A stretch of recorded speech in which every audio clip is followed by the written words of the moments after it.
Hey, beautiful. Welcome to Mental Bloom. This is Brittany Clarkson. I wanted to talk to you. I've been reading lately, and there's so many things that keep coming up in the book that I'm just like, oh, I want to talk to you guys about this. Oh, I need to write that down. I need to make a podcast about that. I need to formulate ideas about this and clear, concise thoughts and bullet points and things. And I just never really get around to it. And then I end up in a new part of the book and I come up with a new thing I want to mention.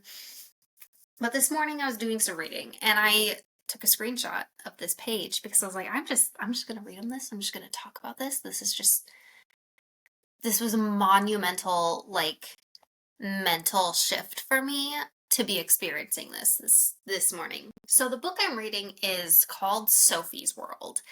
It is a novel about the history of philosophy. It is so interesting.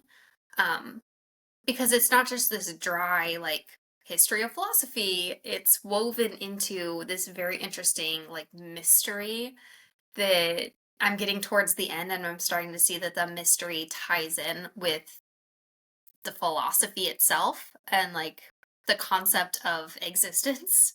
Uh, and it's very cool. I've been trying to read this book since I was 13 years old, so it's been 2 decades. It's been over 20 years of me trying to get through this book. I've started it so many times. I'm finally 3/4 of the way done with it, which is the farthest I've ever made. I've never made it past a couple chapters, um, just because it's thick, it's intimidating, uh, and I've always found a reason to stop reading and set so many books. I'm a starter, not a finisher. I start books all the time and don't finish them. Um and this was one book that I just kept picking up, wanting to read it, and then things would come up and I would stop reading it. And so here we are, finally decided this year was the year of follow through, that I was going to finish everything that I've always started, and this was one of the things on my list of things that's I'm gonna finish this.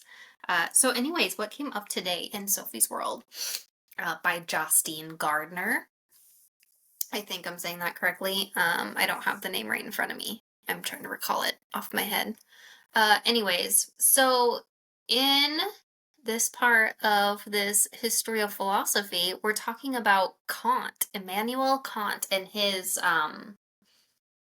moral law theories, I guess, his ideas on morality and moral law. So I'm going to read you this little snippet and then kind of tie it into why this is important and why this matters and why this was such a light bulb for me.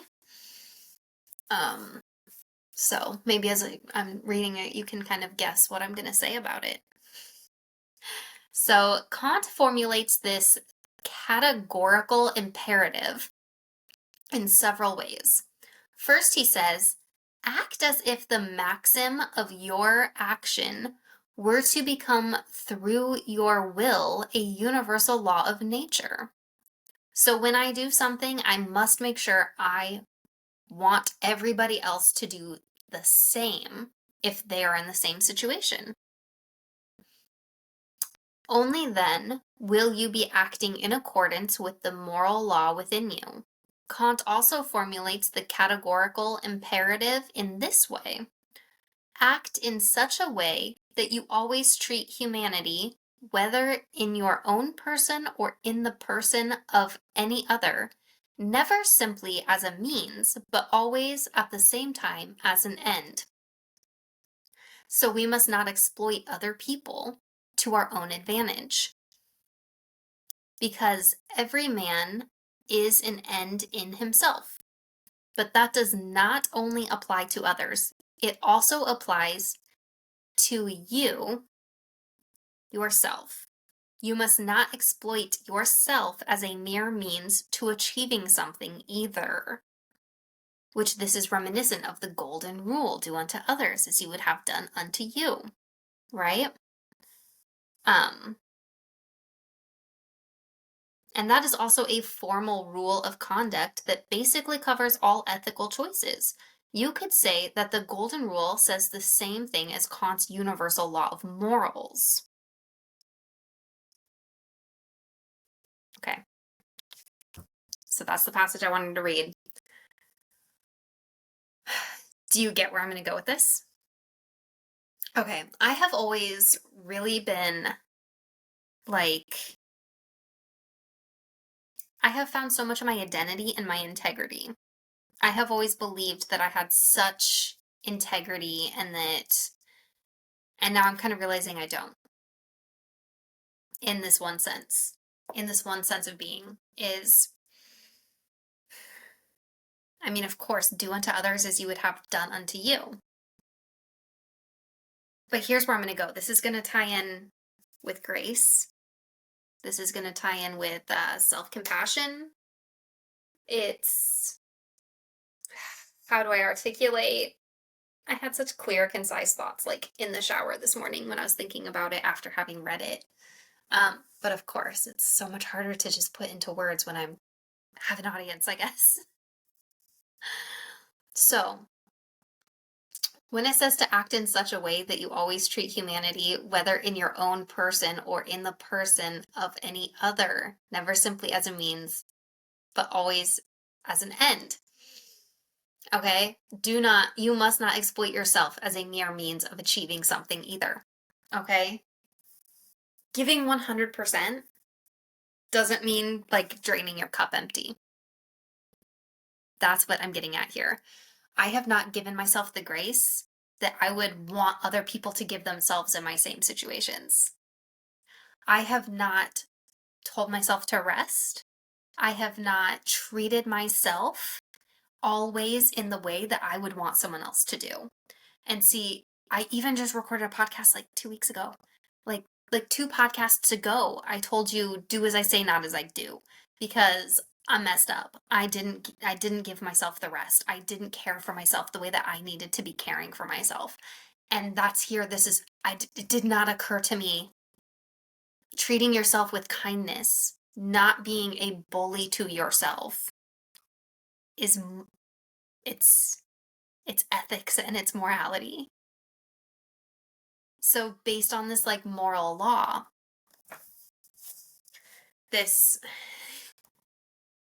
you have to give yourself kindness. You have to give yourself grace. You have to love yourself the way that you want others to love themselves, the way that you want to love others. And so often we think like giving yourself an ounce of love or compassion is selfish and self-centered and it's narcissistic and it's wrong, and it's not. It's morally right. It's morally ethical to give yourself that grace that you keep denying yourself. My mind was blown when I got to that point because I was like, oh, bigger deal than I thought it was. I thought I was like only hurting myself. I guess, well, where's the morals in that? Hurting yourself. I didn't know that it was a moral conversation, that it affected my integrity. And maybe, just maybe, it's the fact that we deny ourselves the grace, we deny ourselves the compassion, we deny ourselves the rest, we deny ourselves the love. And maybe that's why we're so out of alignment so often, why we keep getting knocked off track, is because this moral compass inside us needs us to be better to ourselves. Because I don't think I have to go out and tell you that you need to be a nice person to other people. I don't think I need to tell you that you should strive to not yell at your kids and that you should not want to nag your husband every minute. Like, you should not be irritated at his breathing. Like, we know that we need to be nice to other people.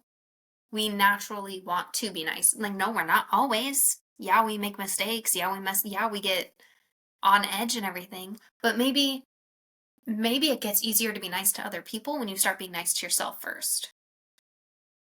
Maybe, just maybe, when we're bullying ourselves and we're denying ourselves, we're self-sabotaging our potential for kindness and our potential for calmness and our potential for peace and patience.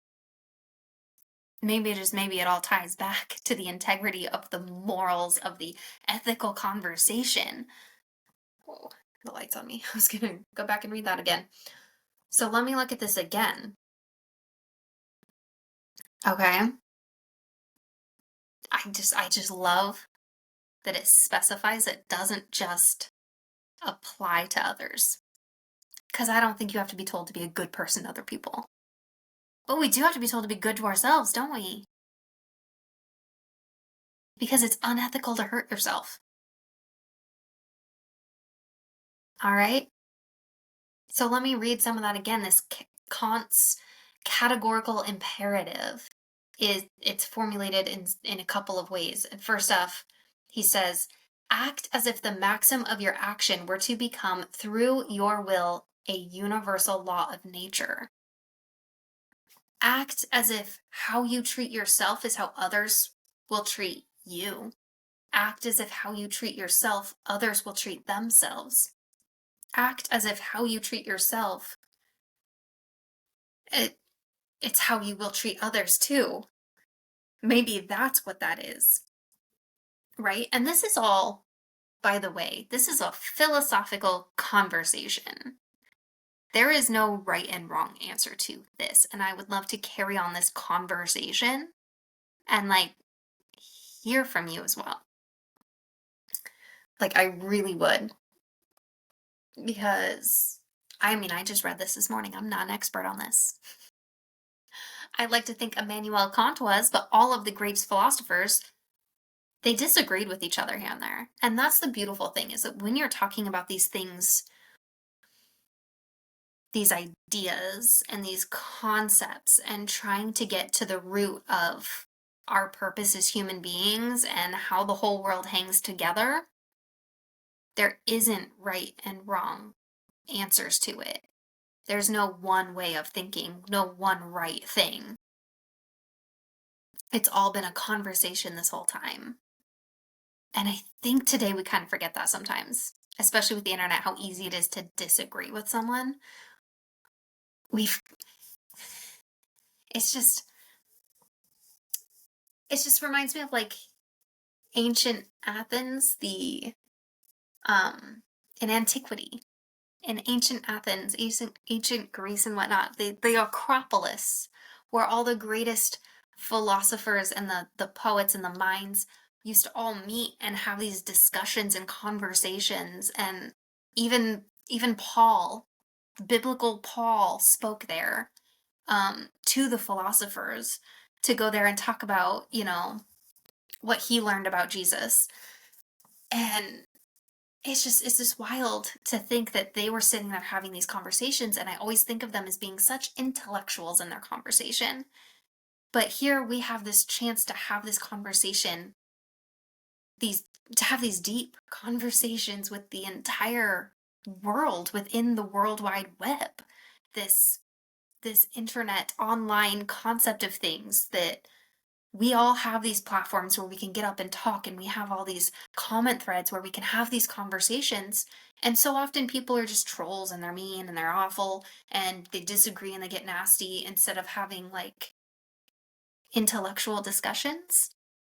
But it's only just now occurring to me that my idea of them having intellectual discussions might be wrong. Maybe they were throwing tomatoes at each other, and maybe they were disagreeing in nasty ways too sometimes. But anyways, so yeah, that's what I wanted to say is, are you practicing morality in your motherhood? Are you ethically treating yourself with integrity? Because my mind is so blown by the idea that when I have let my negative thoughts lead the way, when I have not just had a negative thought, but just verbally attacked myself, oh gosh, yep, because I'm such an idiot, of course I would do that, I'm an idiot, I'm stupid. And I have done this in the last month. These were things I thought I overcame, patterns that I had broken, and I have, relapsed back into these bad habits as part of this last depressive episode that I've been trying to crawl out of. complete honesty here, integrity, right? Uh, but I've been nasty to myself. And I've been mean to myself and I have bullied myself. Um, and I have talked negatively out loud about myself. And those aren't habits that I want. I thought they were bad habits. But I think now, knowing that my moral compass is part of this conversation, knowing that it is unethical to treat myself that way, that kind of like raises this red flag. It's just like, that is motivation to not act that way. Like, bigger deal than I thought it was. Um, so this is a motivation to me. I am right here with you, and I hope that this is a motivation to you as well. To please be kinder to yourself. Speak kinder to yourself. Break those bad habits. Um, Negate the negative thoughts, and treat yourself the way that you would want others to treat themselves. Treat yourself the way you'd want your sister to treat herself. Treat yourself the way you'd want your daughter to treat herself. Treat yourself the way you'd want your best friend to treat herself. Like, come on. It is. It is part of the what is the framing, the word frame of that? The universal law of nature, that we treat ourselves with kindness. All right. I love you, my friend. Sit with those thoughts. Share your thoughts with me. I'd love to hear from you. And take it easy. I'll talk to you next time.